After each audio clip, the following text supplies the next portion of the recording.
नमस्ते। नमस्ते and welcome to another blog. हम लोग मसूरी से रोड ट्रिप करके आए हैं अगस्त में, और इस वीडियो में हम लोग बात करने जा रहे हैं कि इस रोड ट्रिप में हमारे कितने खर्चे हुए और साथ में गाड़ी ने कैसा परफॉर्म किया, हम लोगों ने कौन सा रूट लिया, क्या क्या दिक्कतें आई। तो हम लोग सबसे पहले स्टार्ट करते हैं डीजल से।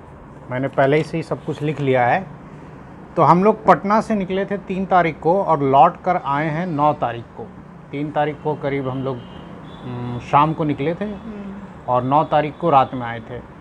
तो करीब 6-7 दिन तक हम लोग बाहर थे और इसमें हमारी गाड़ी चली है अप्रॉक्सीमेटली 3200 किलोमीटर, जिसमें जो डीजल है उसका ब्रेकअप कुछ ऐसा है कि हम लोग पटना से नोएडा तक जो गए थे उसमें डीजल लगा था 4600 का, एंड अगेन नोएडा से जो पटना है उसमें भी 4600 का। नोएडा से हम लोग हरिद्वार गए थे और मसूरी गए थे, मतलब पहले नोएडा से मसूरी गए थे और एक दिन स्टे करने के बाद हरिद्वार आए थे, फिर हरिद्वार के बाद वापस नोएडा आए थे और फिर पटना। तो जो ये नोएडा टू मसूरी हरिद्वार नोएडा वाला पार्ट था उसमें करीब 5000 का डीजल लगा।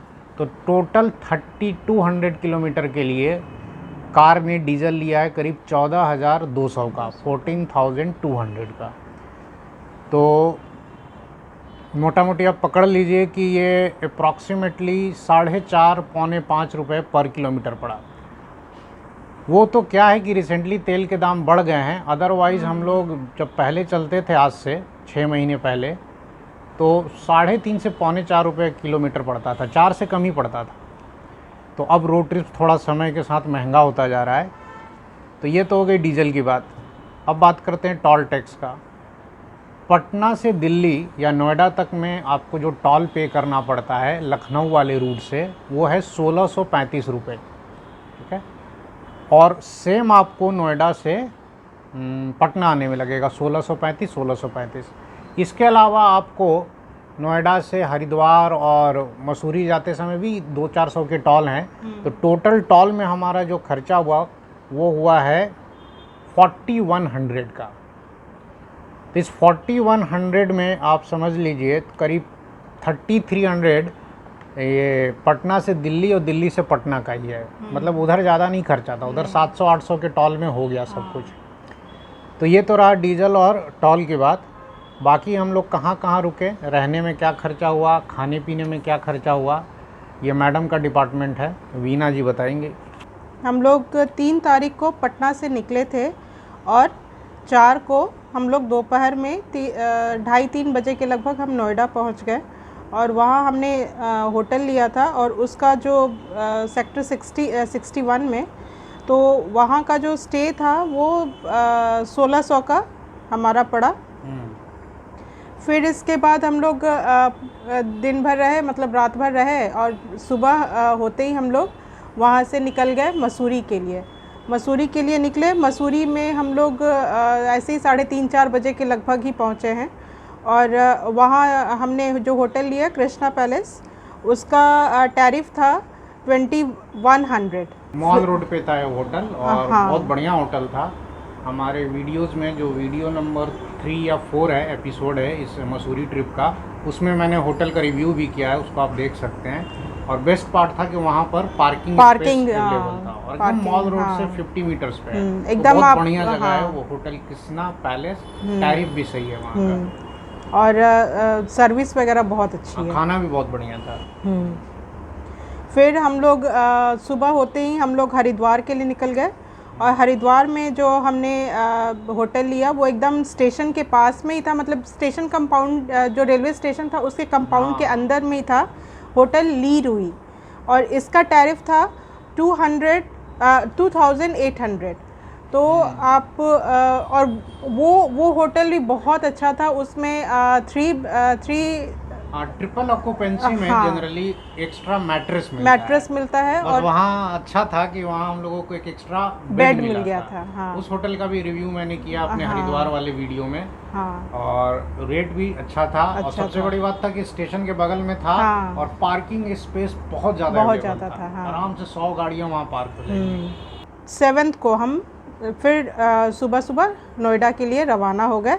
और हम फिर वही पुराना ही होटल हमने ले लिया था। सेक्टर 61 में हम लोग रुके थे। सेम ही होटल था हमारा, और वहाँ वो टैरिफ वही 1600 का ही पड़ा हमारा। तो इस तरह से पूरा मिला के जो हमारा जो स्टे का खर्च था वो 8100 का पड़ा। फिर फूड का पड़ गया 9000, मतलब फूड में पूरा मिला के हमारा 9000 में कंप्लीट हो गया। इस 9000 में पटना से लेके पटना तक का खर्च, मतलब घर से निकलने से लेके घर पहुंचने तक का जितना भी चाय पानी खाना पीना और भी छोटे मोटे जो एक्सपेंसेस होते हैं, कहीं थोड़ा बहुत टॉल दे दिया, कुछ खरीद लिया बच्चों के लिए, तो सारा ऐड करके 9000 हुआ। हमारा होटल और फूड का एक्सपेंस मिला के 17100 17,100 के लमसम पड़ गया। तो 17,100 हो गया फूड एंड स्टे का, और करीब डीजल हो गया 14,200 का, और टॉल हो गया करीब 4100 का। सबको अगर ऐड कर दें तो इस ट्रिप में जो टोटल खर्चा हुआ वो हुआ 35,400, 35,400 पटना से मसूरी हरिद्वार घूमने का। ठीक ठाक है। और इसमें मैं कहूँगा कि ये खर्चा थोड़ा सा कम इसलिए रहा क्योंकि हम लोग 2 रात तो कार में ही बिता लिए। पटना से निकलते समय नोएडा और नोएडा से पटना आते समय 2 रात हमारी कार में ही कट गई। तो जो 6 नाइट का स्टे होना चाहिए था वो 4 नाइट का स्टे रहा। तो ये थोड़ा इकोनॉमिकल हो जाता है कार में रुकना। अब बात कर लेते हैं परफॉर्मेंस की और माइलेज की। तो क्रेटा मेरे पास जो है वो 1.4 डीजल मॉडल है 2019। तो परफॉर्मेंस तो उसकी अच्छी है, नॉट लाइक 1.6, पिकअप वगैरह बढ़िया ही देती है, लेकिन बहुत बढ़िया नहीं है 1.6 की तरह। और गाड़ी ने पूरा अच्छा परफॉर्म किया, कहीं भी एक भी जगह मेरा टायर पंचर नहीं हुआ।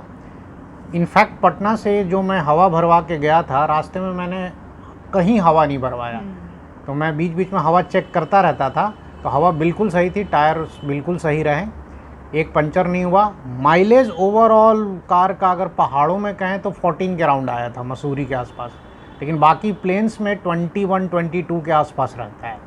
तो ओवरऑल 21 का माइलेज दिया है कार ने, जो कि काफ़ी अच्छा है। अब जिस रेट से डीजल के दाम बढ़ रहे हैं, अब कार भी वैसी ही लेनी पड़ेगी जिसका माइलेज ज़्यादा से ज़्यादा हो। तो कार ने कहीं डिसअपॉइंट नहीं किया और हम लोग कार से काफ़ी सेटिस्फाइड हैं व्हीकल से अपने। अब बात कर लेते हैं रूट की। हम लोग पटना से नोएडा जाने के लिए जो रूट लिए वो लिए थे आपका गोरखपुर लखनऊ वाला। ये रूट बहुत बढ़िया है और 21-22 घंटे में आराम से पहुंच गए थे सोते हुए। और फिर नोएडा से जब हम लोग निकले थे नेक्स्ट डे मसूरी के लिए, तो रूट है आपका मेरठ मुजफ्फरनगर हरिद्वार देहरादून मसूरी। बट हरिद्वार से कुछ दूर पहले ही जहाँ से उत्तराखंड बॉर्डर स्टार्ट होता है, वहाँ पुलिस ने हमें रोक लिया। काफ़ी ज़्यादा पुलिस मौजूद थी और वो ई पास चेक कर रहे थे। अब हम लोग आइडिया नहीं था कि ई पास चेक हो रहा होगा, क्योंकि नॉर्थ इंडिया में अब कोविड के केसेस बहुत कम हैं, तो लगभग हर स्टेट ने ई पास हटा दिया है, चाहे यूपी हो, राजस्थान हो, दिल्ली, एमपी, पंजाब, कहीं नहीं है इधर। तो खैर ई पास था नहीं, तो पुलिस वालों ने ही बताया कि आप ऐसा कीजिए कि देवबंद होकर के सहारनपुर होकर के दूसरा रूट है उधर से जाइए। तो हम लोग भी उधर से ही चले गए देवबंद होकर के। तो सहारनपुर के आगे से जब देहरादून इंटर करते हैं हम लोग, तो वहाँ उत्तराखंड बॉर्डर पर रैपिड एंटीजन टेस्ट हो रहा था। तो वहाँ हमारा रैपिड एंटीजन टेस्ट हुआ और उसके बाद रास्ते में मैंने ई पास के लिए अप्लाई कर दिया था मोबाइल से। हालांकि हमने वही अप्लाई कर दिया था जहाँ हमें पुलिस ने रोका था। हाँ, तो ई पास मैंने रास्ते में बनवा लिया था। तो रैपिड एंटीजन टेस्ट और ई पास दिखाने के बाद हम लोगों को उत्तराखंड में इंटर होने दिया गया। आप भी अगर अभी फ़िलहाल जा रहे हैं, उत्तराखंड जाने का प्लान कर रहे हैं, मेरी सलाह यही होगी कि ई पास बनवा लीजिए, बहुत इजी है। और उसका लिंक मैं जो है वो डिस्क्रिप्शन बॉक्स में दे दूंगा। उत्तराखंड का ई पास ईजिली बन जाता है। लेकिन अगेन ये ई पास जो चेक होता है ना, ये रैंडम है, कभी होता है कभी नहीं होता है, ये किस्मत की बात है। क्योंकि 2 दिन के बाद जब हम लोग हरिद्वार से नोएडा लौट कर आ रहे थे, तो सेम उत्तराखंड बॉर्डर पे कोई पुलिस नहीं थी, बिल्कुल सन्नाटा था। और कोई भी कार बिना ई पास, बिना किसी रैपिड एंटीजन टेस्ट के ईजिली हरिद्वार वाले रूट से इंटर कर सकती है। और अभी हम लोग मसूरी ट्रिप से चूँकि आ गए हैं, तो अब अपने अपने काम में लगे हैं। जिन लोगों को आइडिया नहीं है उनके लिए मैं बता दूं, by profession I am a teacher. मैं क्लास 11-12 के बच्चों को फिजिक्स पढ़ाता हूं। मेरी कोचिंग है पटना में। और ओकेजनली हम लोग रोड ट्रिप्स पर जाते रहते हैं। तो अगली जो बड़ी रोड ट्रिप है वो हमारी प्लानिंग है अक्टूबर में ड्यूरिंग दी दशहरा ब्रेक, और कहाँ जाएंगे अभी ये फाइनल नहीं है, लेकिन इन बिटवीन बीच में हम लोग ज़रूर छोटी मोटी कोई रोड ट्रिप करेंगे। जो भी होगा उसका वीडियो आपके साथ ज़रूर शेयर करेंगे। तो इस वीडियो में बताने के लिए यही सब कुछ था। आई होप आपको इस वीडियो से कुछ हेल्प मिले अपनी प्लानिंग में। फिर मिलते हैं हम लोग नेक्स्ट वीडियो में, तब तक आप अपना ख्याल रखें। बाय।